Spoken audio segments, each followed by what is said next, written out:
ډاکټر تېتسو ناکامورا هغه نوم چې پیدا په جاپان و خو مړ په افغانستان شو. له نن څخه شاوخوا 14 کاله وړاندې دغه جاپاني ډاکټر خپل کور او وطن پرېښودل، افغانستان ته راغی او دلته یې د افغان ولس د هوساینې او سوکالۍ لپاره هلې ځلې پیل کړې. ډاکټر او په پیل کې یې خلکو ته روغتیایي خدمات وړاندې کول، خو وروسته د صحي اوبو د زیاتوالي او سپیرو دښتو د آبادولو او زرغونولو په فکر کې شو. ښاغلي ناکامورا په افغانستان کې د روغتیایي خدمتونو، ټولنیزې بسیاینې او د کرنې په موخه د ځمکې د آبادولو په برخه کې ډیر ګټور او رغنده رول لوبولی دی. په افغانستان کې زیات شمیر د صحي اوبو څاګانې، کانالونه او پارکونه جوړ کړي دي. له 6 لکو څخه زیاتو کسانو ته یې د کار زمینه برابره کړه، زرګونه هکتاره ځمکه یې د کرهڼې وړ کړه، مکتب یې جوړ کړ، مسجد یې جوړ کړ، کلینیکونه یې جوړ کړل، خو لا یې بس نه وویل، یو زیات شمیر نور کارونه یې اوس هم تر لاس لاندې درلودل. ډاکټر ناکامورا په ننګرهار کې زرګونه جریبه ځمکه کې کانالونه او د اوبو د کنټرول زمینه برابره کړي، ځمکې خړوبې کړي دي. هغه خدمتونه چې د زراعت او د اوبو د کنټرول په برخه کې کړي دي په تاریخ کې به یاد وي. د ختیځې سیمې اوسیدونکي د ډاکټر ناکامورا پر وژلو خفه دي.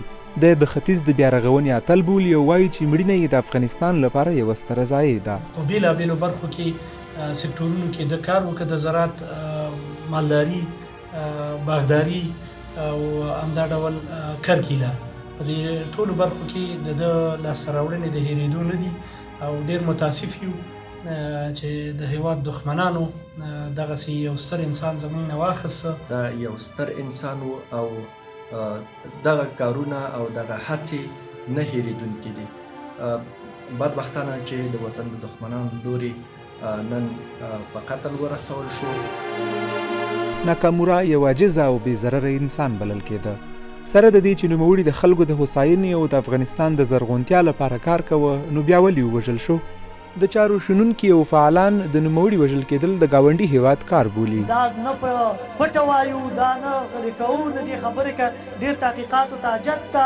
ناکامورا د پنجاب اسټبلیشمنټ ووژه، د ناکامورا ګناه دا وه، د ناکامورا قصور دا و چې د کونړ سیند د پنجاب لمنې ته چې تویېده، د دا اوبه په سیستماتیک شکل باندې مهار کولې، افغانانو د خپلې رڼا، د خپلې برېښنا او د خپل زراعت خاوندان کول. ډاکټر ناکامورا په 1946 میلادي کال کې د جاپان هیواد په فوکوکا ښار کې زیږېدلی و. په 1983 کال له طبي پوهنتون څخه تر فارغېدو وروسته یې د جاپان هیواد په بېلابېلو روغتونونو کې دندې ترسره کړې وې. ناکامورا د بېلابېلو فرهنګونو د پیژندنې او په نړیواله کچه د بنسټیزې همکارۍ له امله په 2014 کال کې د فوکوکا جایزه ترلاسه کړه. نوموړی په 2003 کال کې افغانستان ته راغی.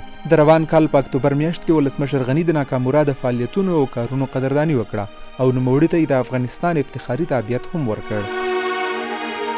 ناکامورا اوس جاپاني ولس له افغانۍ بلل کېده او د افغانانو په زړونو کې یې ځانګړی ځای درلود.